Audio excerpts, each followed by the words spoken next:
1975 was the 56th season for the National Football League, and for the 5th consecutive season, more than 10 million fans paid their way into arenas from coast to coast. Those fans and countless millions of television viewers witnessed a season of unparalleled color, drama, and excitement. It was perhaps the NFL's most exciting season. It was NFL 75.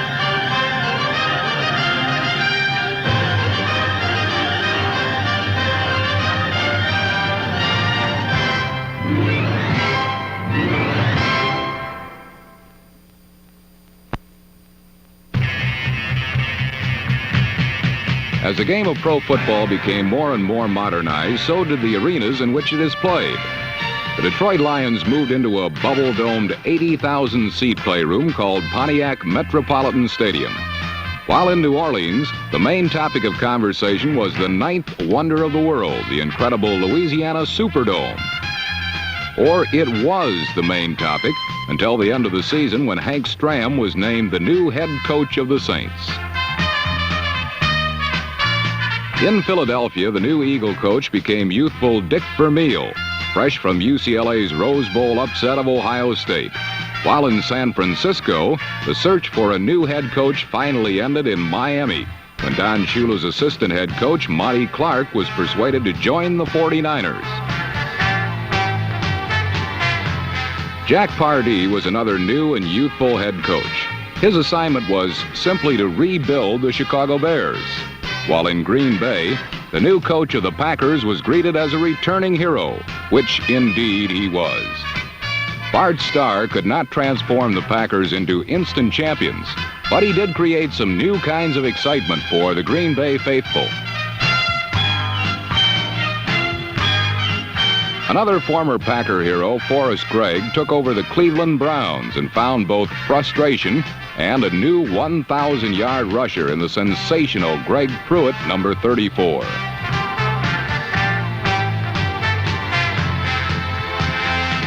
Former Cleveland hero Paul Wiggin became head man in Kansas City, and the Chiefs took on a new look with Mike Livingston installed at quarterback, along with new receivers like rookie tight end Walter White, number 88.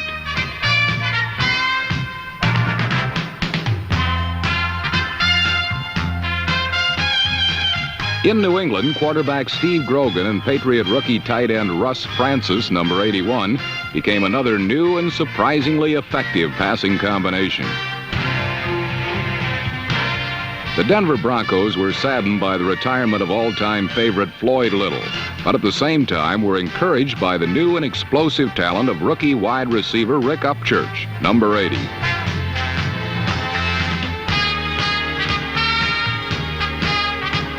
New Atlanta quarterback Steve Bartkowski was the NFL's top draft choice in 1975.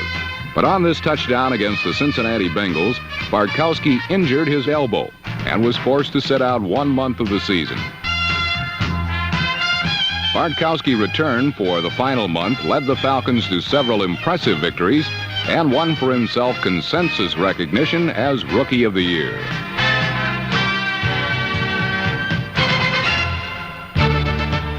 San Diego coach Tommy Prothro had almost a whole roster full of new faces. But unfortunately for Charger fans, the results on the field were depressingly familiar. Surprisingly, the same was true in New York City, where Joe Namath had a relatively injury-free season. But the Jets still finished in last place in their division and in conference passing statistics. The Jets had 2 head coaches during 1975, and both were fired. Bill Arnsparger survived as head coach of the other New York team, mainly because his Giants improved somewhat, and occasionally even played very well.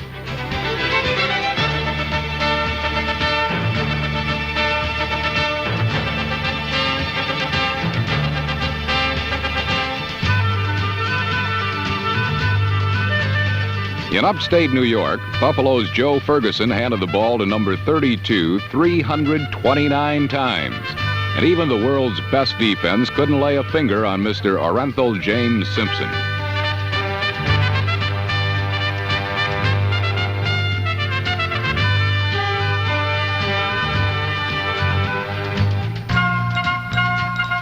O.J. did not rush for 2,000 yards in '75, but he did rush for more than 1,800, or about 600 more than anyone else in pro football. O.J. also led the league in scoring with 138 points, the most ever by a non-kicker. And his 23 touchdowns broke the record set by Gale Sayers just 10 years earlier.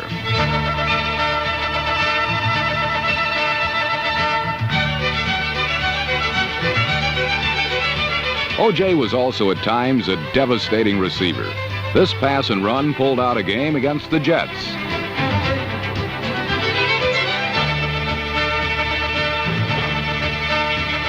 Jim Brown, Gale Sayers, Hugh McElhaney, Lenny Moore. It's hard to imagine anyone better than the Juice. With O.J., the Bills scored 420 points in 1975, the most in the NFL. But they gave up 355 and finished 2 games out of first. A bitter disappointment for Coach Lou Saban and the Bills.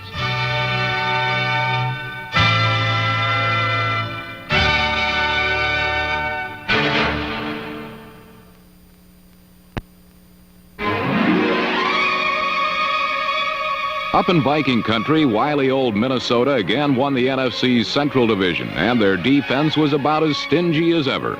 But Coach Bud Grant had another reason to smile in '75. Quarterback Fran Tarkenton had his best season ever as he led the NFC in passing and broke the all-time career records of John Unitas for most completions and most touchdown passes.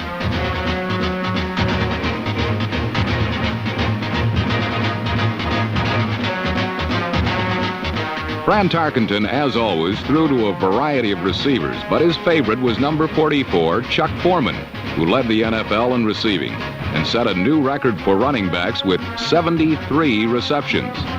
With men like this to help him, Fran Tarkenton was a consensus choice as the league's most valuable player.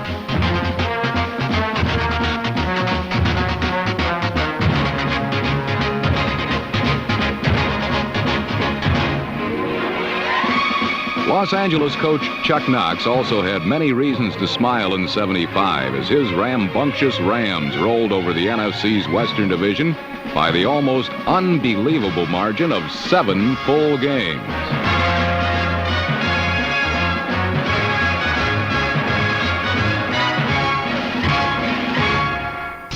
Don Coryell's St. Louis Cardinals had a somewhat tougher time in the NFC East, but they still managed to surprise most of the experts by winning the division title for the 2nd straight season.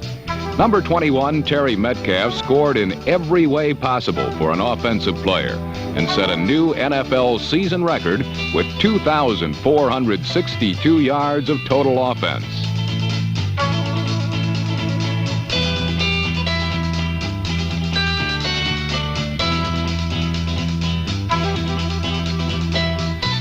Quarterback Jim Hart used Terry Metcalf to the best possible advantage. Against the challenging Dallas Cowboys, Metcalf's spectacular end zone reception helped to clinch the division title for the Cardiac Cardinals. But their dream ended in the playoffs when the Los Angeles Rams, led by number 16, young Ron Jaworski, outscored St. Louis 35-23.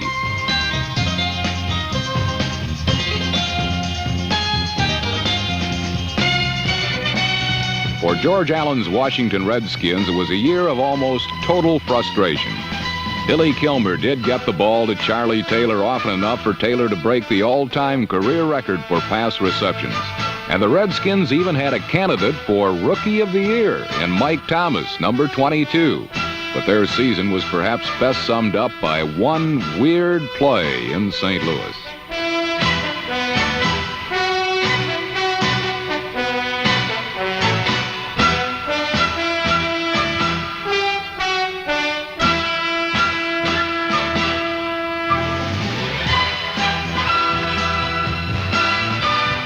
Dallas was the other team the Redskins had to beat to make the playoffs, and it was a typical Cowboy-Redskin grudge match which made the difference. Billy Kilmer bore the full brunt of the famed Dallas Doomsday defense, and for fighting Billy and the Redskins, the season ended before the playoffs for the first time in 5 years.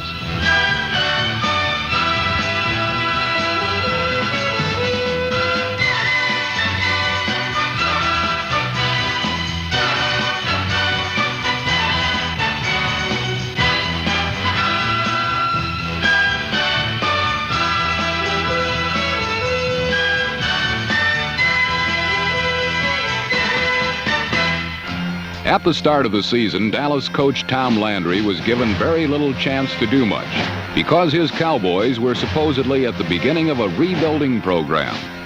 But almost before anyone realized what was happening, number 12, Roger Staubach, had become the center of one of the most fascinatingly intricate offensive systems ever devised by any coach, rebuilding or otherwise.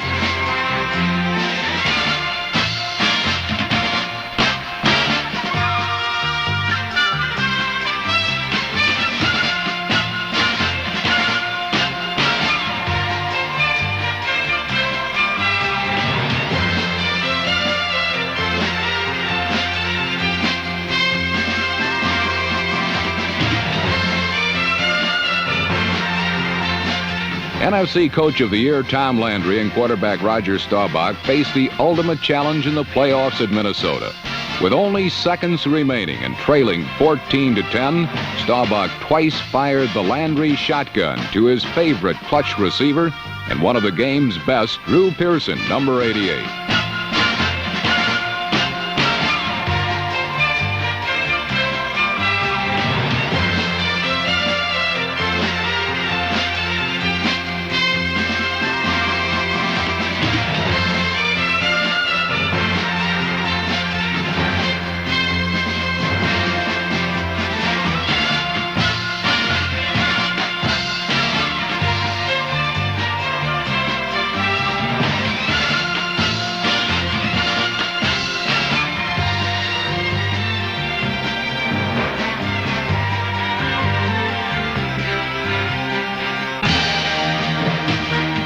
The following week in Los Angeles, number 26, another Pearson, this time a former free agent named Preston, helped to shock the Rams in one of the season's greatest performances.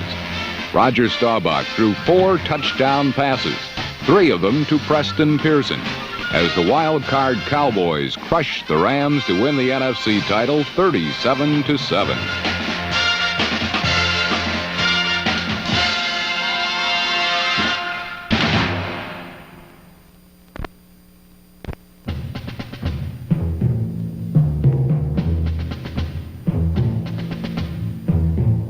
At 48 years of age in 1975, Oakland's George Blanda became pro football's first 2,000-point scorer. But as usual, the big story for the Raiders was their explosive offense. Ken Stabler and wide receiver Cliff Branch led the Raiders to the championship of the AFC West for the 8th time in 9 years. But Coach John Madden's silver and black machine was once again stopped short of the world title. This time, Oakland's dream of glory died in a snowy AFC championship and only 15 yards from the Pittsburgh Steelers goal line.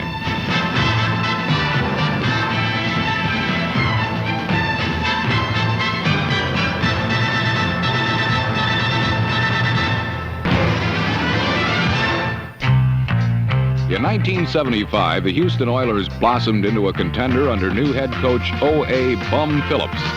5'9" Billy Hummingbird Johnson was the team's spark plug, and he tied a league record by returning 4 kicks for touchdowns. Quarterback Dan Pastorini also looked for number 84 in clutch situations. Billy Johnson, despite his size, is the kind of player every team would like to have, and the Oilers became the kind of team most coaches would like to have. Houston lost only 4 games in 1975, but 2 of them were squeakers won by the Cincinnati Bengals, the team that beat them out of a wild card spot by just 1 game.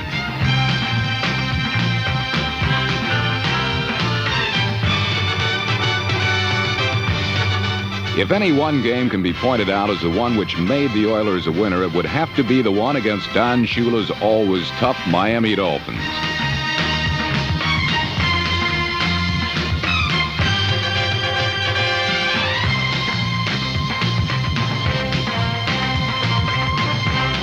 Until they hit Houston, the Dolphins had won 7 straight and appeared to be playoff bound for the 6th straight year. And then the following week, on this innocent-looking play, quarterback Bob Greasy was lost for the season. No less than half the starters from Miami's Super Bowl teams were now gone. Norm Boulage, number 31, and the human bowling ball, Don Nottingham, number 36, replaced Larry Zonka at fullback, and between them actually outgained and outscored their more famous predecessor. The Miami Dolphins, despite a roster filled with brand new no-names, still won 10 games, and this has to be a tribute to one of the greatest coaches of all time. But even Don Shula couldn't quite prevent the hottest football story of the year.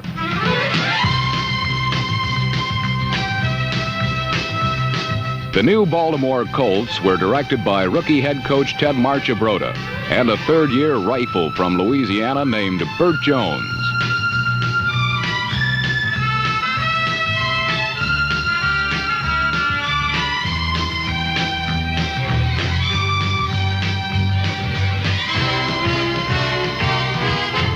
Burt Jones' primary offensive weapon was number 26, Lydell Mitchell, who became the first 1,000-yard rusher in the history of the Baltimore Colts.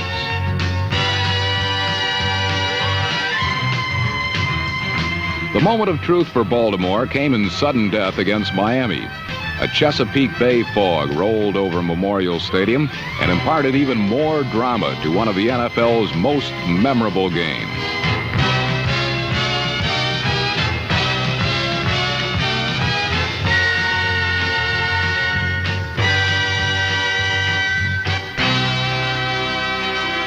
Ted Marchibroda's Baltimore Colts became the first team in 6 years to beat the Dolphins out of the AFC Eastern title.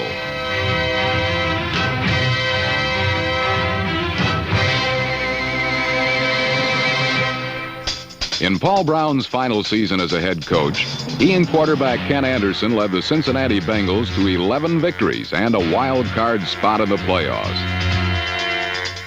Ken Anderson, in fact, became only the third player in history to lead the NFL in passing for 2 successive seasons. And he did it by throwing short and long to backs, tight ends, wide receivers, and especially to Isaac Curtis, number 85.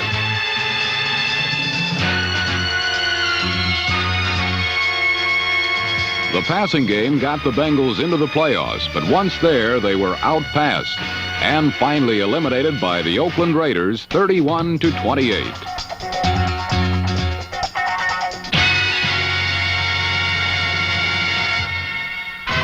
The AFC Central Division was the NFL's toughest in 1975, but so strong were the defending world champion Pittsburgh Steelers that they did not lose a single game within the division. For a team which was already the league's strongest, Coach Chuck Noll developed a new formula for success.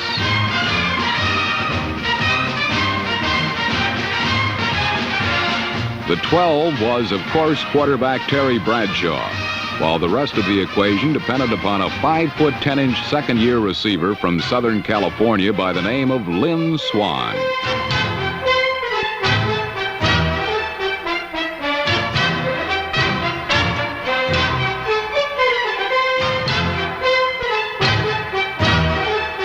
Lynn Swann caught 49 passes during the 1975 regular season. Many of them were acrobatic delicacies, and 11 of them were for touchdowns. With more superheroes than they could use at one time, the Pittsburgh Steelers battled past Baltimore and Oakland in the playoffs and returned to the Super Bowl.